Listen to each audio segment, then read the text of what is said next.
My name is Beth Landry. I am Chesapeake Climate Action Network Action Fund's Central Maryland coordinator. Welcoming you to our How to Talk to Legislators training this evening. We're going to go ahead and do introductions first. First of us as the staff that are here with you, and then we'll um, ask if you can introduce yourselves in the chat with what you see on the screen, uh, your name, where you live, which legislative district you're in, if you know it, and if you've ever spoken to a legislator before. I'll go ahead and pass it over to Mustafa to say hello to folks. Let's see. Hi, everyone. My name is Mustafa, he, him. I'm the Director of Campaigns and Strategies, and very excited to be with you here today. Calling in from DC, but just over the border from Tacoma Park. Um, and uh, and I'm just given the political moment that we're in, I'm excited for us to be talking to legislators and to be getting out to these legislators events and Democratic Party events to talk to them. And really excited to hear from you all about your lobbying and legislative experience. Pass it to Dustin. How's it going, everyone? My name is Dustin Branch. I am the Baltimore Regional Coordinator here with CCAN Action Fund. I'm living in beautiful, not so sunny, kind of stormy Mount Vernon. And I'm also very excited to join you and talk to you a little bit about what we're doing in our very first lobby training event for the 2026 legislative session. Wonderful to see you all. Thanks, Mustafa. Thanks, Dustin. Yeah, I saw one person pop into the chat, their introduction, so go ahead and keep on doing that as we're getting started. Like I said, with your name, where you live, which legislative district you're in, and if you've ever talked to a legislator before and what that felt like for you. The goals for this evening are up on the screen as well now, with what the things that we want to achieve tonight is what issues we want to raise with legislators and why, defining direct legislator engagement, understanding the different contexts and ways that you will lobby legislators, practicing how to ask impactful questions to elected officials, learning how to structure a CCAN climate constituent lobbying team with clear roles, how to find out about your elected officials' events, and also knowing how to coordinate with CCAN around direct legislator engagement opportunities. So that's what we're hoping to achieve tonight. And if Mustafa, oh, yep, you got it. For our agenda, we're going to be first setting expectations, going over critical climate issues that we want to talk to legislators about, reviewing what is direct legislator engagement, and also what does direct legislator engagement look like. We'll be doing some role playing, going over tips and best practices, and then reviewing how you can find out about these events that you'll be lobbying at. And without further ado, we'll kick off setting expectations. And Mustafa, go ahead and take it away. Yeah. So the most important thing here is that we're setting up an opportunity for legislators to hear from constituents and to hear from you all, from Marylanders across the state, so that they hear really clearly that climate issues and addressing climate issues is a priority to all of you. The what we want to be able to do here is to do narrative shifting and to be consistently telling the story of why we need to be taking action on climate and on climate change. And so The most important thing here is for you to just actually be showing up and to be sharing a little bit of your story, what's motivating you to address the climate crisis, and to be asking really direct questions about these issues. So, number one, when you're showing up, the thing that you need to know is like you need to know what question you're going to be asking to whom. Um, and so whether you want to be asking for them to commit to overriding the governor's veto on the Renew Act study bill and to be helping to make sure that we make polluters pay for their contributions to the climate crisis, or that we're uh, or that we're just asking them what is their plan for addressing the climate crisis, or what are ways that we should be addressing the crisis here in Maryland legislatively. Um, just think of the question or questions that you want to ask them beforehand, so you're not, uh, having to be impromptu on the spot.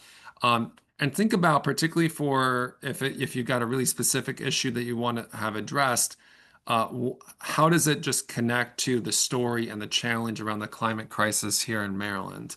So you can use some context setting as an op in your question as an opportunity potentially for educating legislators if they're not aware, but also for raising the awareness with the folks that are in the room as to why the question that you're asking is so urgent and important. Um, the bonus here is, and this is something that we can help you with, but you can go and look up your legislators and look up if they've said anything about climate change or the climate crisis or what actions what they have taken on these issues. And so it's a good opportunity if they've done something that's really great, or whether it's on climate or even anything else for that matter of fact, that you really appreciate. It's a nice opportunity to share some appreciation with them, but then also gives you some context about whether this might be a difficult question to ask them that you have to be prepared to volley on, or whether hopefully this might be an easy ask. And uh, the for everybody to know, all of the legislators, all the Democratic legislators voted in support of the Renew Act study bill, even though the governor vetoed it. So, so they should all principally be supportive of it. Okay.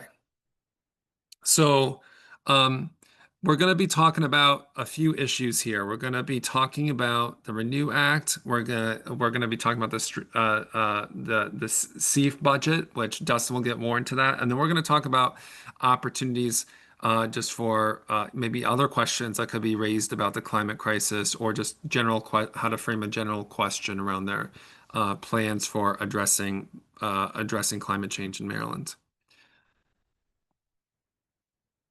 So the first thing, and this is really the most important issue, this is going to be like our top priority going into the legislative session, is to make sure that we have the votes to both call for and to get a veto override of the governor's veto of the Renew Act study bill. So the Renew Act, it stands for the Responding to Emergency Needs from Extreme Weather. The study bill was passed in the 2025 legislative session with supermajorities in the House and the Senate. So the reason that the study bill is so important is essentially the Renew Act as legislation gets us to a place where we build a climate super fund that gets operated by the Maryland Department of the Environment that can help with our communities to respond to extreme weather events, to respond to flooding, to be able to replace our water irrigation systems and water and pipes throughout the city to reduce flooding, to be building bores, to be building infrastructure that helps us handle whether it's extreme heat or extreme cold or flooding. This is primarily what it's going to be going towards, but the funding for it comes from major fossil fuel companies that have, I think it's over 1 billion carbon emissions since like 20 some odd years. I'd have to look back at the bill, but it's basically what we're talking about is the biggest like Shell, like the biggest companies that have been doing business for decades here in Maryland. that we think that they should be responsible for paying for these consequences of the climate crisis in our community. So the study bill is to essentially to be determining how much these companies would be responsible for paying. Um, and uh, and so it's really, really, really important. We don't know actually currently in the state how much we spend across the board on infrastructure projects because and the accounting is very difficult literally to account for. That's not streamlined. And so the studies would determine literally what it's costing our communities and how much these companies would have to pay. So we have to know that in order to pass the enacting legislation. The governor vetoed the bill in May 2025, and the rationale from Governor Moore, unfortunately, was that the chaos from Washington, D.C. makes every day more challenging than the last. So this summer, we know we have faced so much rain. We've had historic amounts of heat and flash floods in the DMV area, and more rain and some flooding today. And so climate action is necessary. So we're calling on the Maryland General Assembly when they come back into session at the beginning of January for the first order of business to be to overturn the veto and to move forward with the study bill. Um, and I think the last thing the last thing I want to say on this is, while the governor was concerned about the cost of the study bill being $500,000, we know this is guaranteed to be billions and billions in revenue for the state. If we were to pass a make polluters pay legislation, it's billions and billions and billions of dollars over the course of 10 years that would come to the state. So it's a great return on investment. So I'm going to pass it to Dustin to talk about SEEF. All right. Well, thank you, Mustafa. So this is something that we didn't talk about much during this year's legislative session, but it is still a major priority for us going forward, which is protecting the Strategic Environmental or Strategic Energy Investment Fund, my apologies, or SEEF. So a lot of this is very technical if you haven't heard about it before, but we do have a very handy fact sheet. I'm going to drop it down in the chat right now for everyone. If you so take a look through the fact sheet if you have any specific questions. We're going to loop back at the end of this section to answer any questions that you may have. But I do want to go over just the basic top lines, what it is and what it's supposed to be used for. So it's a special fund that is managed by the Maryland Energy Administration, or MEA, for clean energy projects and to help finance utility assistance programs. And it gets its money from carbon emissions auctions and alternative compliance payments for utilities or energy producers that cannot meet the Renewable Energy Portfolio Standards, or RPS. So here's the big problem with all of that. Sounds like a good idea, but the big problem is they just had over $300 million cut in the latest budget bill. So even with the money that they do still have, the time when they actually get those funds into the SEEF and the time when their planning process actually takes place for clean energy projects, different things, that period is separated by about a year, which makes it really hard to plan, and it just slows down the entire process. And in the past year, it's become an even bigger problem because changes were made to the codified language establishing the SEEF to allow the General Assembly to use those funds, not just for clean energy, not just for utility assistance programs, but to plug holes in the budget. $230 million they took out from the SEEF to put in the general fund. Even MEA and MDE, the Maryland Department of the Environment, they joined in on that, and they used those funds to hire staff and pay overtime. Great. So not only that, but even the interest payments. So we've got that money. They're in a kitty. It's generating interest. Even the interest payments are going into the general fund. Not clean energy projects, not utility assistance when we need both of those the most. And this fund was specifically designed to fund those kinds of projects and provide that assistance, even when utility companies and energy producers are dragging their feet. But we all know the emissions goals go up every single year. But if it's cheaper to just pay the fee, the alternative compliance payment, than it is to actually comply, then that makes it that much harder for us to meet those goals.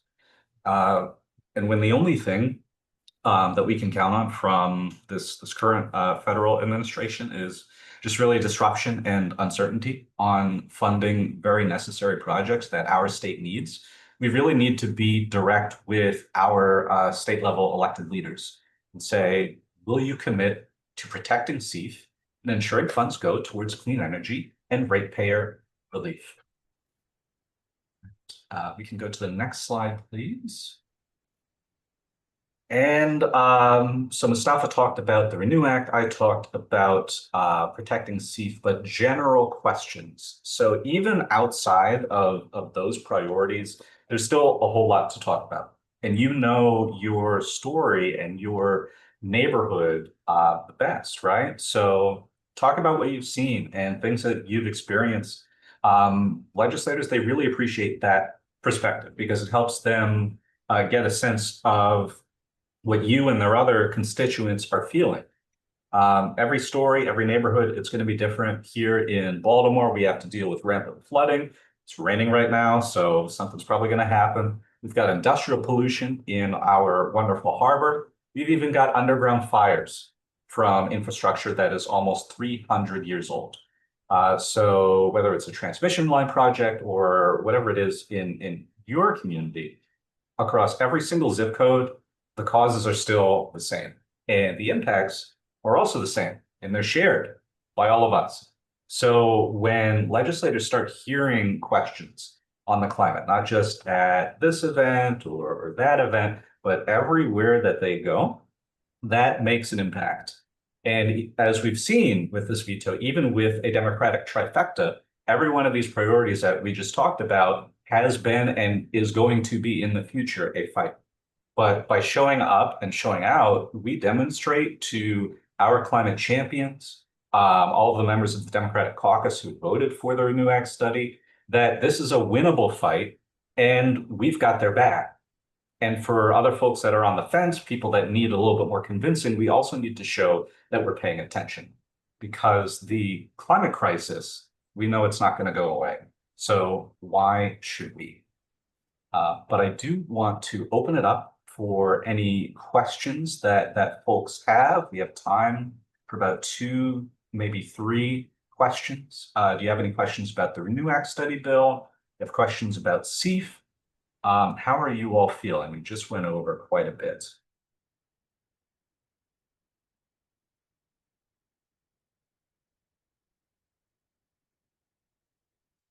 You can just raise your hand using Zoom. Bill.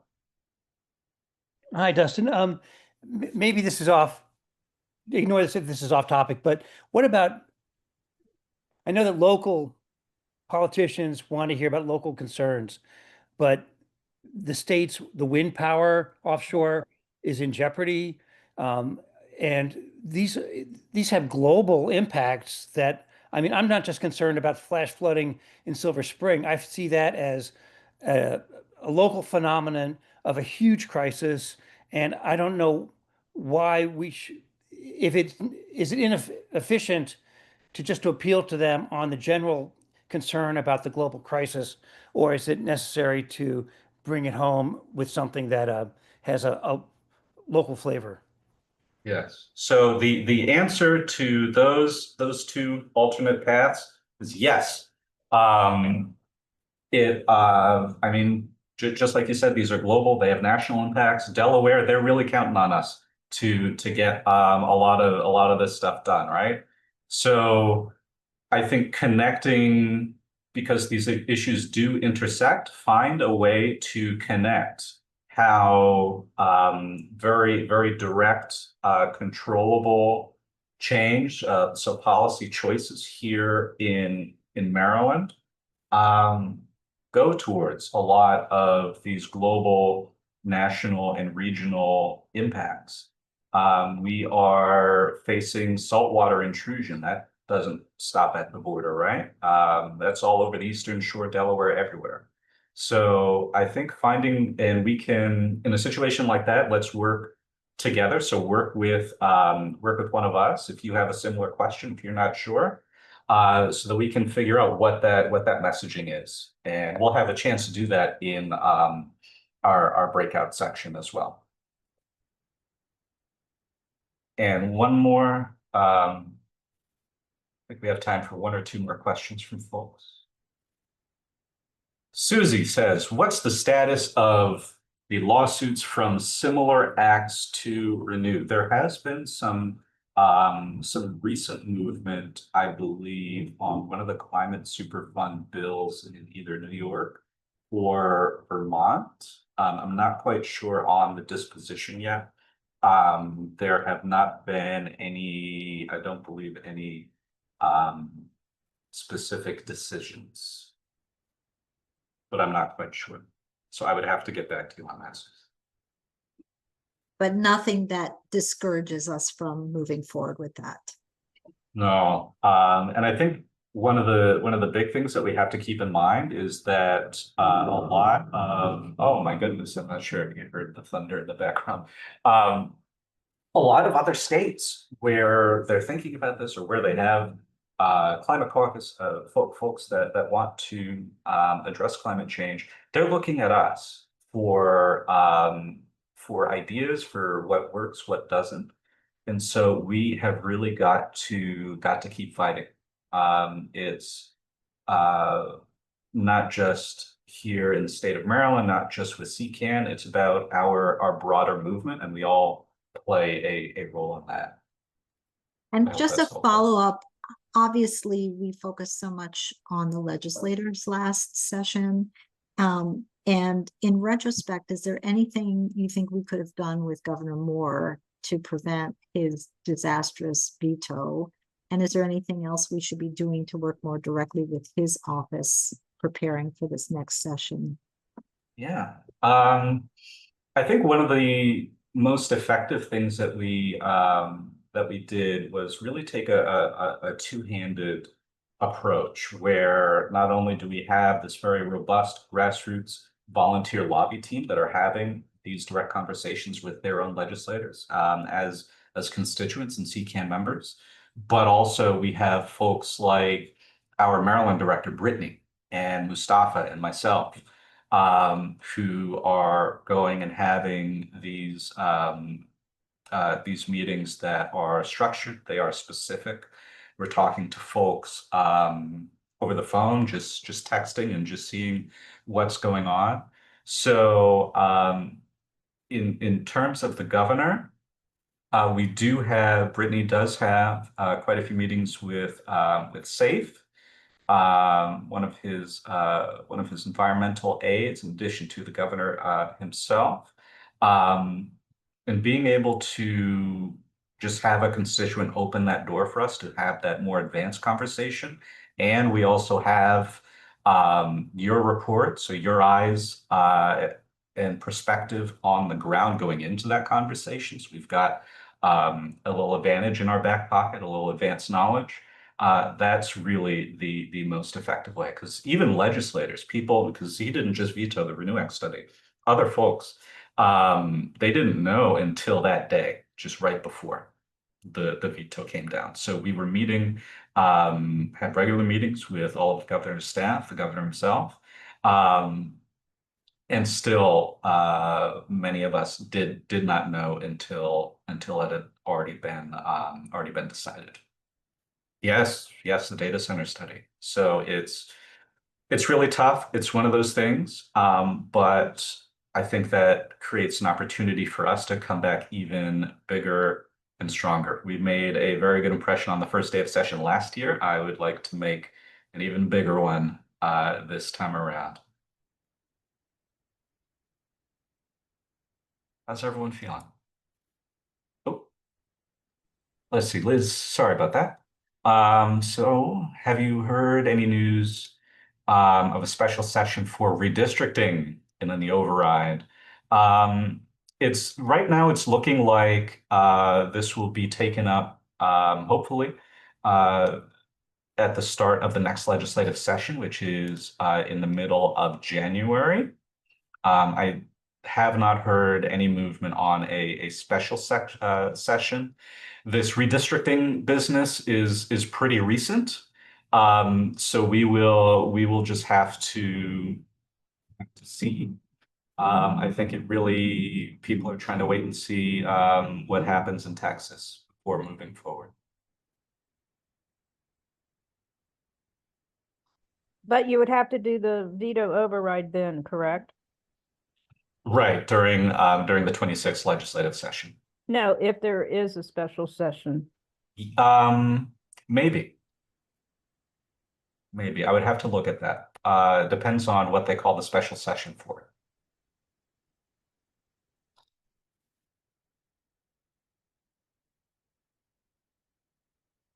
All right. But if there are no other questions, I think we can move over to just talking about what is direct legislator engagement.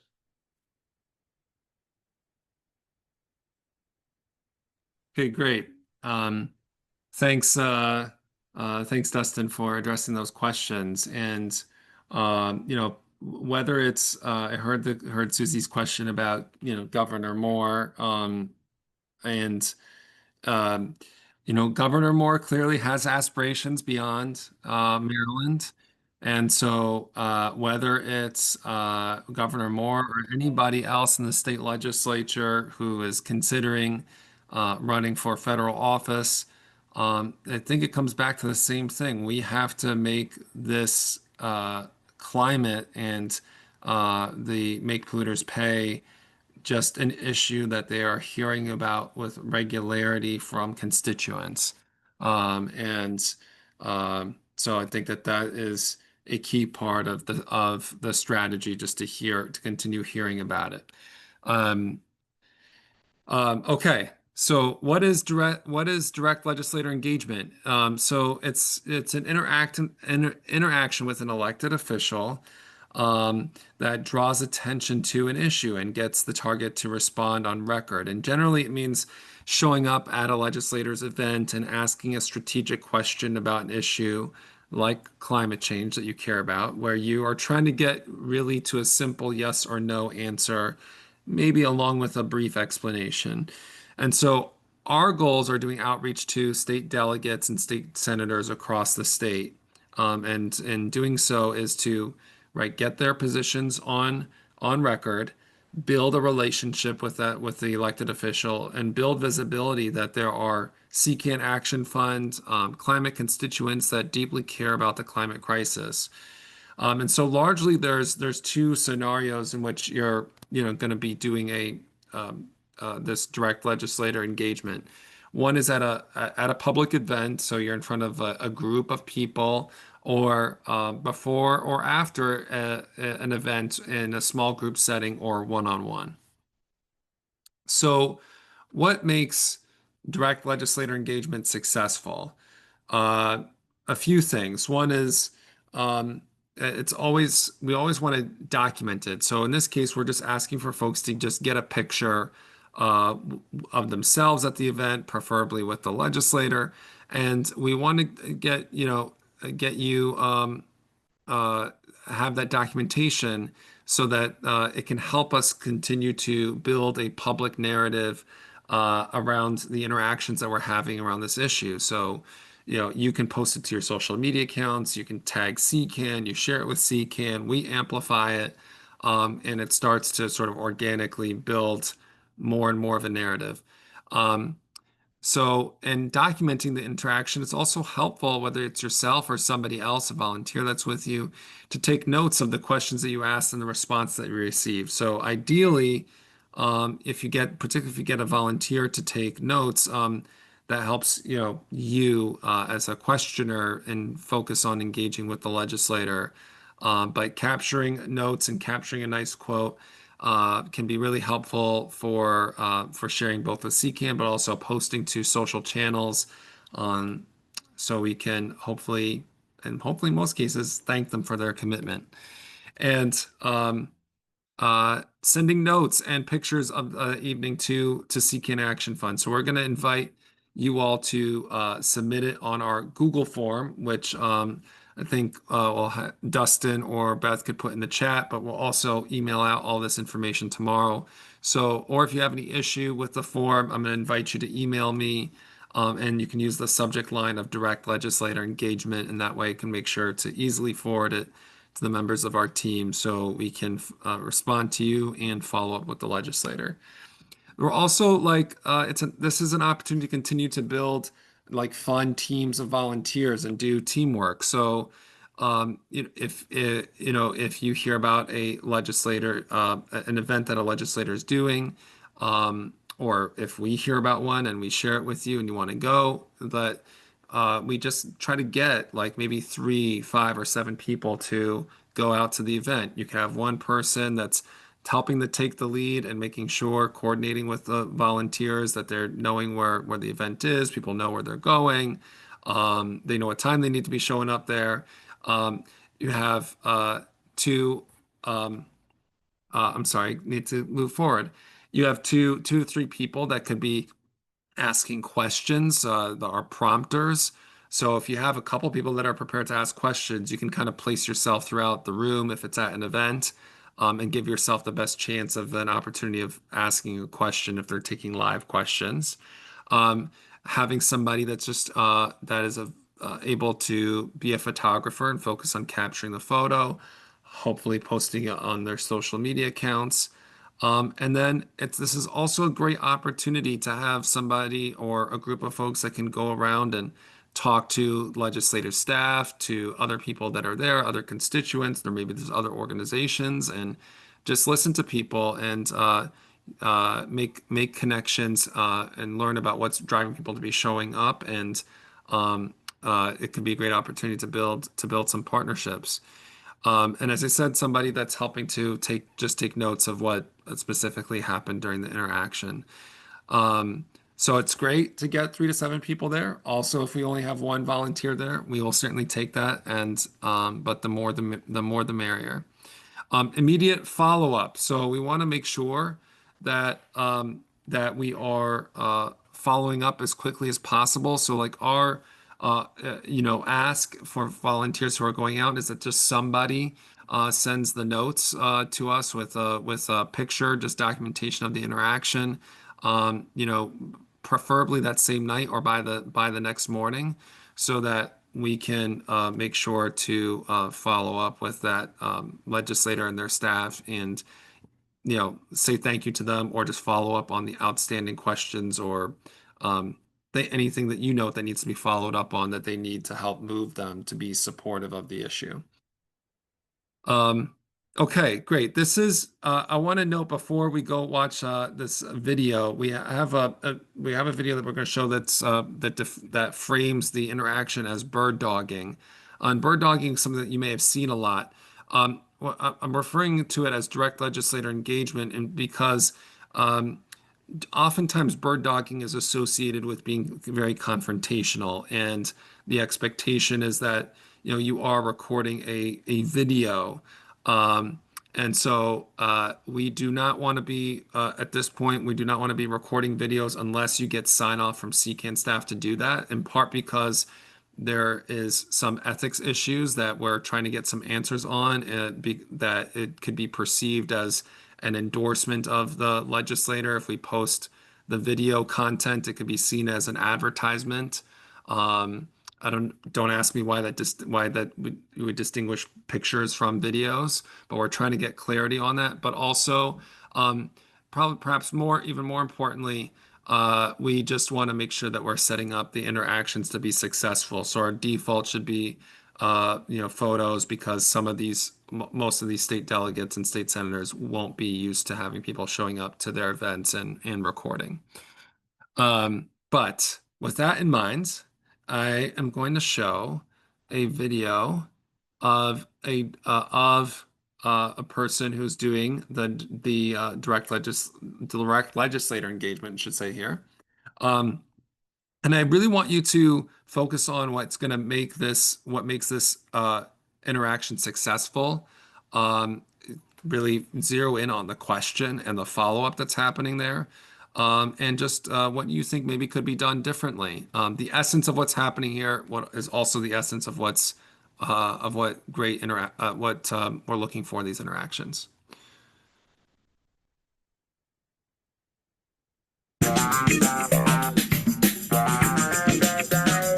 I did. Thank you. Oh, Thank you so much. It was great to see you again. Hi, all oil, coal, and gas stations on federal highways. Support the Port Orange communities by opposing fracking. Will you pledge to stop taking money from fossil fuel lobbyists? Hi, Franklin. Will you pledge to stop taking money from fossil fuel lobbyists?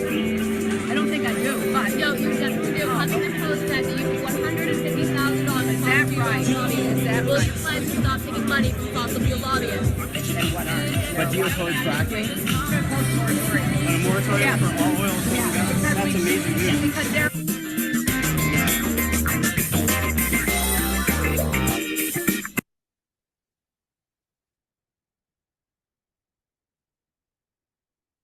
great. Okay. So there's some oops, let me a second here.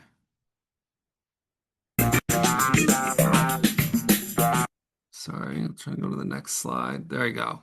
Okay, before we do that, I just want to take a moment I want to take a few minutes just to debrief the interaction here. So you were witnessing several different interactions and brief snippets here, but what did you see that was successful, particularly from the young woman and the young man there, the last two at the end? What did you see that was successful that So, Mustafa, that- if there was a video, we didn't see it. At least I didn't. Oh, So I don't know if anybody else saw a video, but I could see it. oh, really? Okay, I couldn't see anything except Mustafa's face. oh my Maybe it's goodness. how Did other folks have that issue? Apparently, maybe I'm the only one. Okay, Okay. all right. I'm so I'll sorry. pretend I saw it. I must have my screen on a view that it doesn't work for that. Susan, Oh, I'm so Okay. sorry. have you seen the other slides? I saw slides at the beginning, but then I switched to a multi-speaker view. So maybe I need to be on gallery or speaker or something. Okay, never mind. I'll be I'm quiet. so sorry. No. That's Okay. I'll imagine it. Okay. Sure, it was great. We will send it to you. Thanks. Can you see the slides now? No, I've been switching from speaker view to gallery view to multi-speaker, and I see lovely people, but no slides. Um, well, we're going to be mostly after this going into doing just a practice. So it'll be interactive.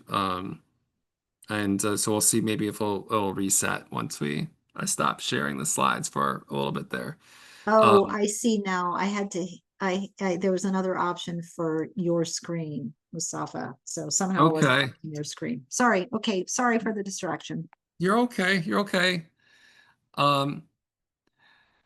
Great. Yeah, I was so what do you think went well, particularly in those last two snippets of the interactions you saw, those last two?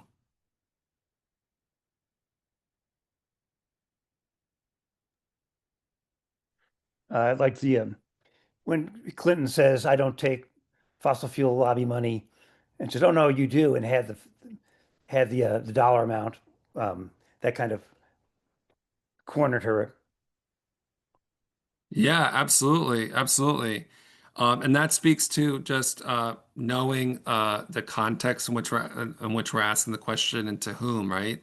And that because um, uh, that was certainly I'm guessing for the 350 volunteer a motivating reason to go get at the time I think Secretary Clinton on record. Or No, this was 2016. So yeah, this was just a post, yeah, post 2008. But yes, to get her on record. Can I ask a What? quick question? Absolutely. Yeah, hi. I joined a little bit late, but anyway, with regards to this video, what I wondered was how aggressively should you pursue the sort of asking questions if we already kind of know the answer to them? Are we more trying to put an issue in front of someone like Secretary Clinton, or are we trying genuinely to get them to get on record saying something? I mean, what's the purpose of the interaction? And what kind of tone do we want to set? Yeah. So the purpose of the interaction is to get them is to both raise the issue, right, so that they know that their constituents and people across the state care about it. So that's number one. But number two is to get them on record. They we need to make sure that we are doing our best in the whip count of delegates across the state, particularly Democrats, that we are getting the support that we need to get to the veto override and to demonstrate to leadership in the Democratic Party that they need to have this veto session because the votes are there. They're not going to call for this in the veto session if they don't think the votes are there.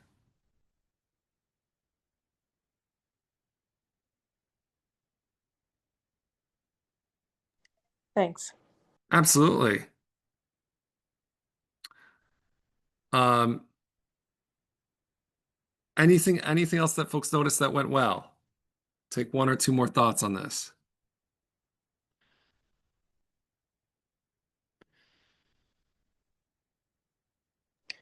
Um, Claudia again.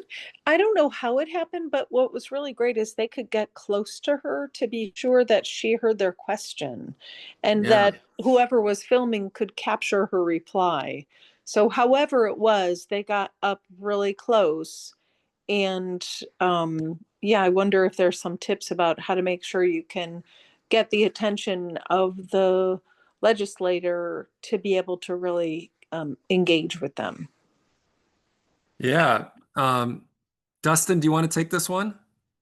Yeah, so every event is going to be different. Most of the time, or most of the opportunities that we're going to have these kinds of conversations will happen at what's called a district night or a pre-session town hall.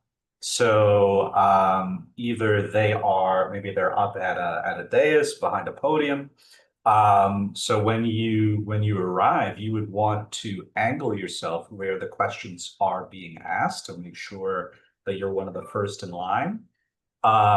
Maybe they're going around shaking hands, they're working the room. So you might want to see where they're going to be and make sure that you are there in front of them. So they have to go past you, and you can have that interaction.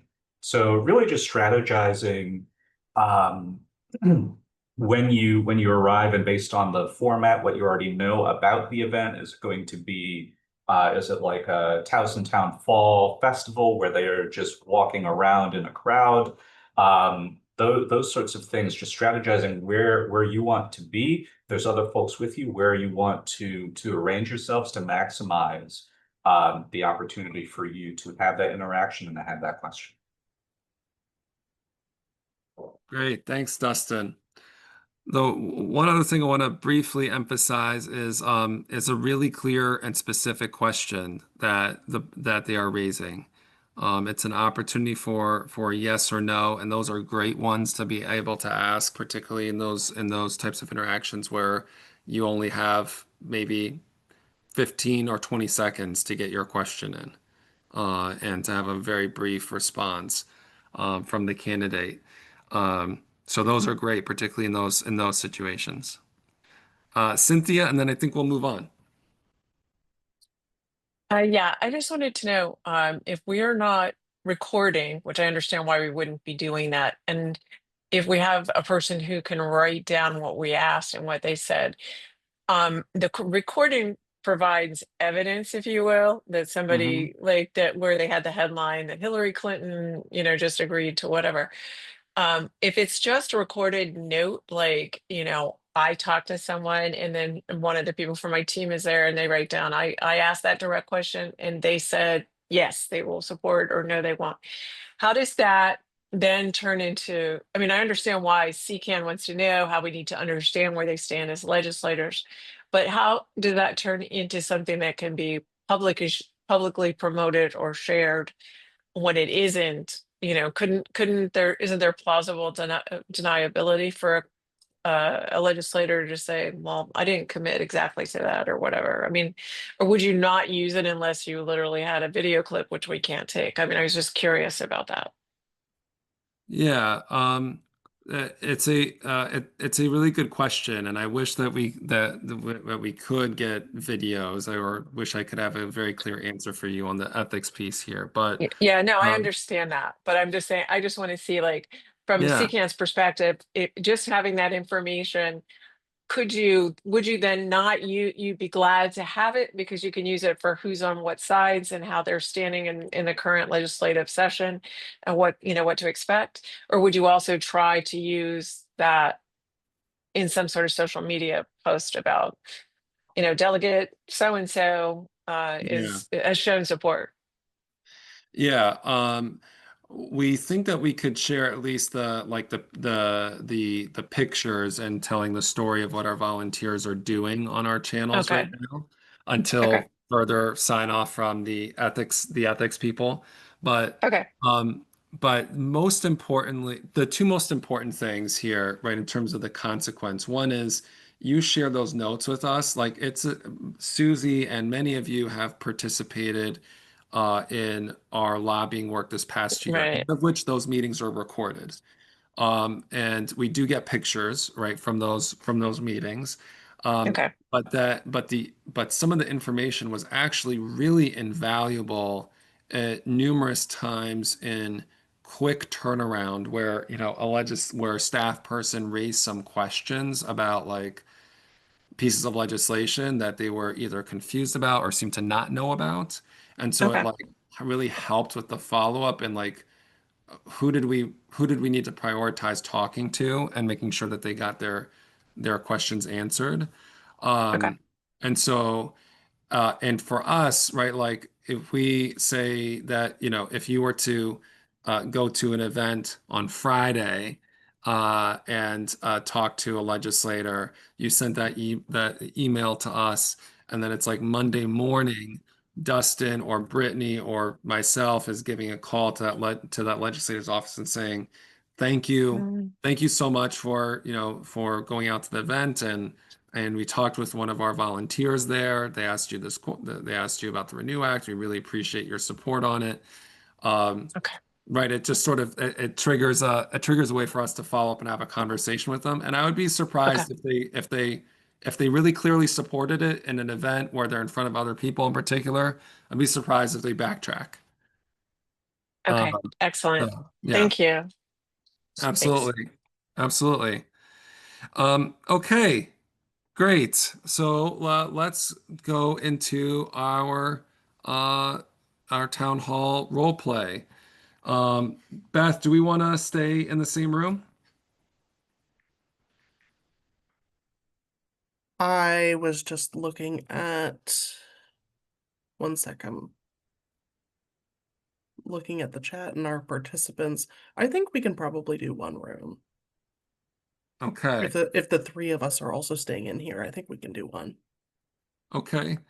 But do you want to also continue recording while we're doing this, or? Now let me Yeah, stop sharing and pause the recording. okay. That way I can see folks.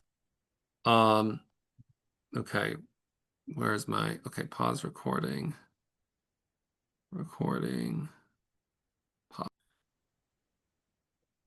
Yay, I'm on the record. So I think,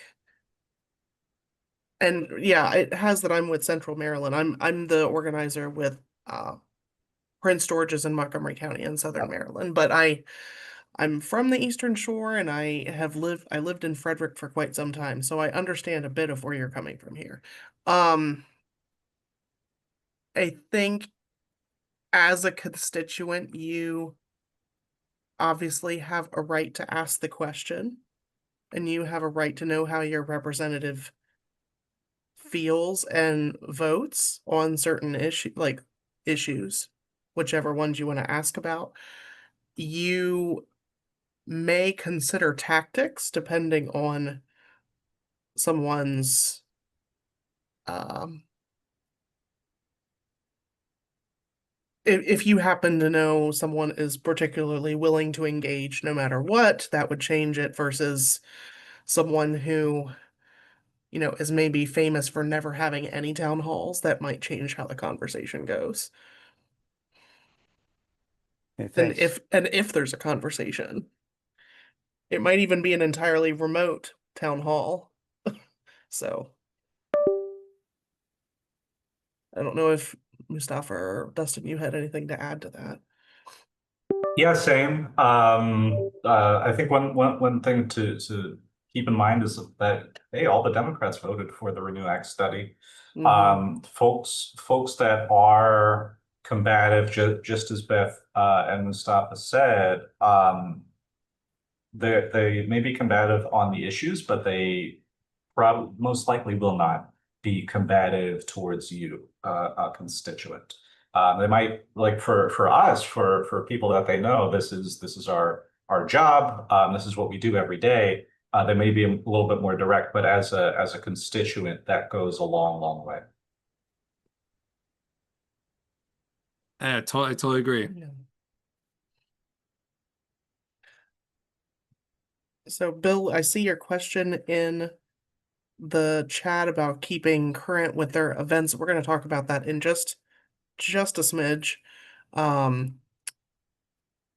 can go ahead and go into, if you want to, Mustafa, if you can switch to the next slide, to talking about how to direct candidate, or not candidate engagement, representative engagement, legislator engagement, tips and best practices.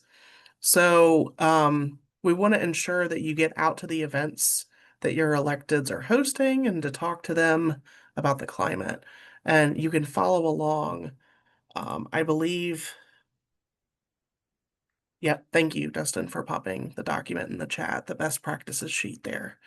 So first things before the event, when we hear about a legislator event in your area, we'll let you know. But definitely if you hear about something before us because you're closer, and you might have different sources of news than we do, but keep us posted as well by email and text message. Let us know if you're able and willing to attend that event. And if you see things in your area, like I said, you can let us know whether or not you can go. And if you can go, great, but we might be able to find someone else who can. Well, we may hear about events sometimes even 24 hours notice or less, so we're definitely grateful for your patience in advance when it comes to these.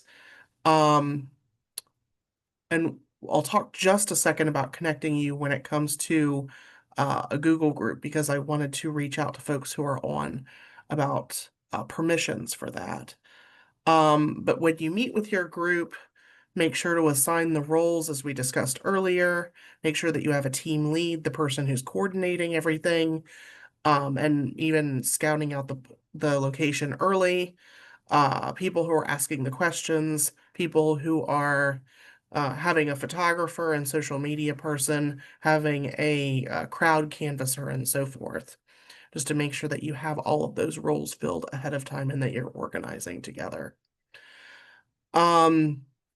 Mustafa, how did you want to work with the question about the group and the emails?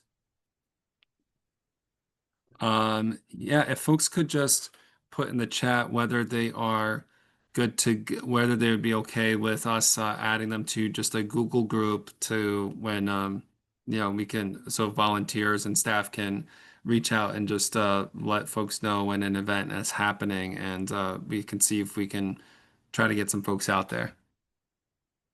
Preferably constituents. So if you could just say in the chat, yes, or no, that's fine as well, but we want to get your consent.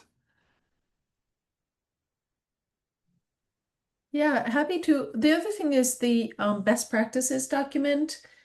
We need access, or do we just select viewer and then we'll be able to see it? Like edit access, or so you Just says you should. need access, request access, or switch to an account with access. Let's see. Let me see here. Oh, I gave you the wrong link. That's our one. So in our folder, give me 1 second. Let me open it here. Okay. So, Yeah. for other Go ahead. folks, if you're okay with being added to the group, please do say that you're okay with that or type it into the chat.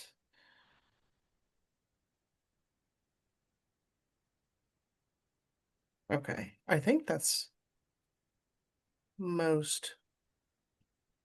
Okay. Great. And then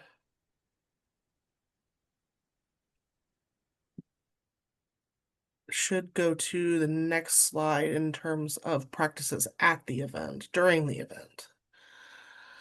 You want to make sure that you arrive early. You want to meet up with your group probably 15 to 30 minutes before the event, especially if you're not familiar with the area. It's good to look at the layout ahead of time, to make sure that your roles and practices are divided up and that you've got everything squared away.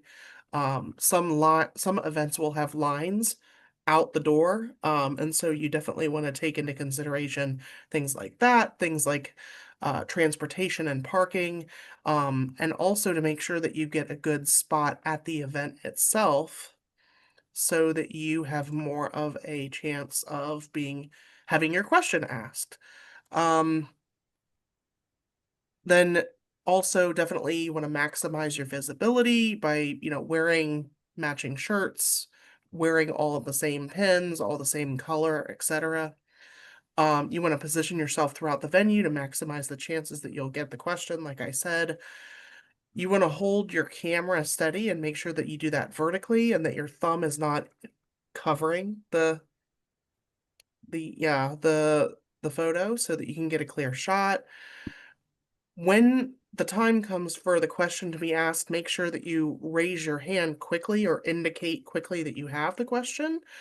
When candidates asked for them, there's a lull usually, so if you're the first person to raise your hand, your question is more likely to be asked. When another thing that's important, the candidate will probably be paying attention as well as their staff. During their speech, you want to make sure that you're appearing engaged and that you're, nodding and that you're actively listening and considering what they're talking about. They're more likely to call on you if they see that you're engaged with what they had to say before. Any moment is also an opportunity for engaging with legislators. If you don't get your question asked during the Q&A session, you can also get creative and improvise. Normally, legislators spend time talking with the audience. You can use this opportunity to ask the question also in that time period. And you can also have the opportunity to follow up if you did ask a question and didn't get a full answer. And after the event, make sure that you debrief the event with your volunteers and finalize your notes and what you learned about what happened at the event. Immediately, like that evening, you want to upload any photos and notes to the Google form that was shared earlier and we can put back into the chat again. If you're having trouble with that, you can also email to Mustafa, which the email is on the screen, with the subject line direct legislator engagement, along with any photos and notes about the conversation you had with the legislator, the commitments that they made, importantly, and the questions that they posed. And also, you want to make sure that you post to social media and you can tag respective volunteers and the legislator. So that was a decent amount, but Okay, yeah, we'll go because we know we have just a few minutes left. Yep. We'll go ahead and wrap it up with Dustin, and we can share the rest of anything else that you know via email tomorrow and follow up about it. Dustin, go ahead. All right, y'all. Well, thank you, Bill, for your wonderful question. Thankfully, I was prepared. So, how to find out about your legislator events and recruit a few people to join you. So, these district nights and pre-session town halls are one of the main ways that elected officials are going to communicate with their constituents, especially right before legislative session starts. So they want to tell you all the wonderful stuff that they're going to do. And we are leading up to an election year. So they want to make sure we all know that they're out here, that they're working. Every legislator's office communicates differently. There are some legislators, their website, the last newsletter that they have posted was the one that I wrote when I was there. So you're going to have to be a little bit creative. Some folks use their social media pages like Facebook or Instagram to publicize their events. Others, they might not even have a specific website for their legislative work, and they've only got one section on their campaign website. So one of the best ways is to sign up for their email newsletter. In that handout, so in what we dropped in the chat for you, there is a link on where to find your legislator. What you want to do is sign up for their newsletter. Look them up on the MGA website, and right underneath their name, there's a link that says subscribe to newsletter. It will send them a form email to request that you be added to their newsletter. So just email them directly. But you can also keep an eye on local news, things from your community association or newspapers. And like Beth said, we're going to keep you posted on events that we see, but we need you to be our eyes and ears. One event, you can see that in the slide. This is the MD Dems Talkback Tour, and they're going all over the state. The first one is in Frederick County next Monday. We had one of our Frederick friends here. I wanted to see if she could come join me. But if you do see an event near you in your district, please let us know that you can be there. Beth just dropped the sign-up form in the chat. We'll also be following up with you as we get closer and we find out more events. Right now, all the legislators are at Mako, many of them. So events are going to be posted in greater frequency after Labor Day or right before session, October, November, December. You really want to keep your eyes out, and we wanted to make sure that you were prepared before that period starts. Mustafa, can you pass me screen share so I can show some folks some examples? Absolutely. Wonderful. All right, y'all. Well, here we go. Make sure everyone can see this here. So here are some examples. Like I said, everyone communicates differently. So we have Environment and Transportation Committee Vice Chair Delegate Regina Boyce. She says, join me on her Facebook at a couple months ago. This is her latest event post at the National Caribbean Heritage Month at the historic Clifton Mansion. So you can see those just on some of their posts. She's very active on Facebook. It looks like all kinds of great photos, updates, great stuff. Virginia tags don't belong in Baltimore. I agree. Let's go to Instagram. Let's see what we got. We have Gabriel Acevero. This is from last year, but this is what it might look like when your legislator pops up and announces their State of the District Town Hall. So his was on December 5th with all kinds of great information, scholarships, know your government, state resources, but most likely there's a question and answer section. But let's say you want to go onto your legislator's website and they only have a campaign website. So we've got Senator Augustine. What a wonderful photo. We've got all this stuff, how you can support his campaign. We don't want to do that right now, but we want to look at maybe, I want to sign up for his newsletter. For this legislator's website, you can just hit subscribe, and there you go. You can put in your information, and you will be signed up for their newsletter. Here's that Maryland Democratic Party event, their Take Back tour, and all the different dates. So really get creative.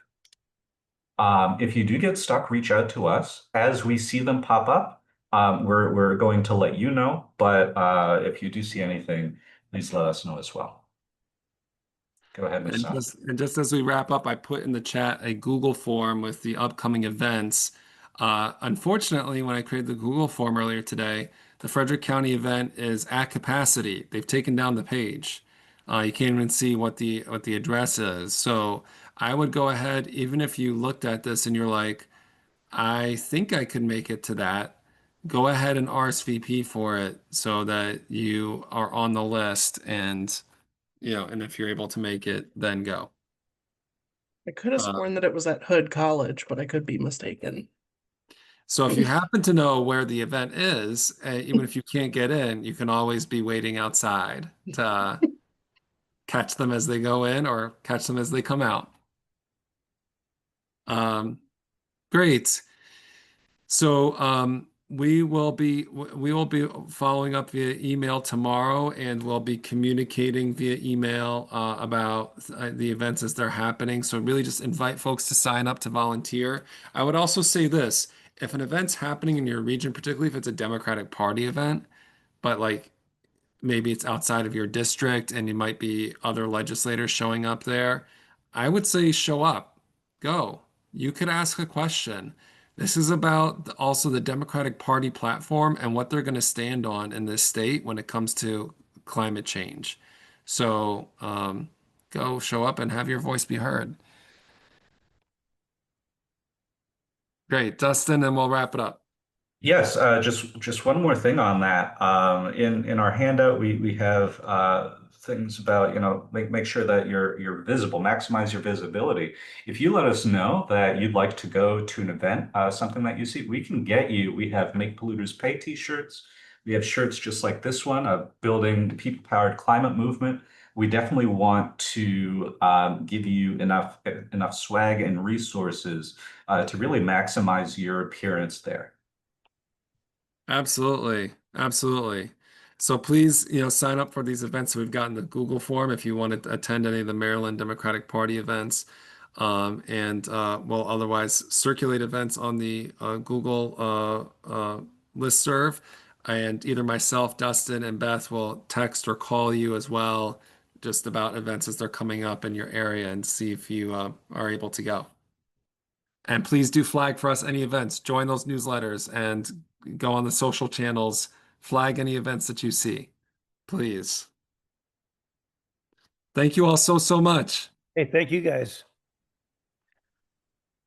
Thank you. Bye-bye. Take care. Bye, everyone.